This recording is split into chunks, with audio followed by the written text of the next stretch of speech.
ఇంకా ఇంకా దూరమే మాయమవుతుంటే,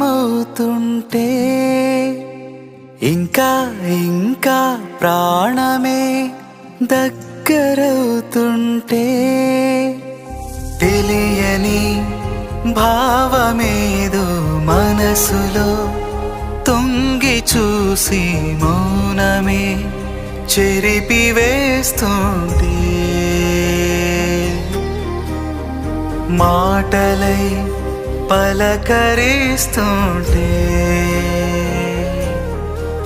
నిన్ను చూసి నన్ను చూసి చెప్పాలని అనిపిస్తుంది. ఏమని? గతము తిరిగి రాదని, రేపు అన్నదే లేదని,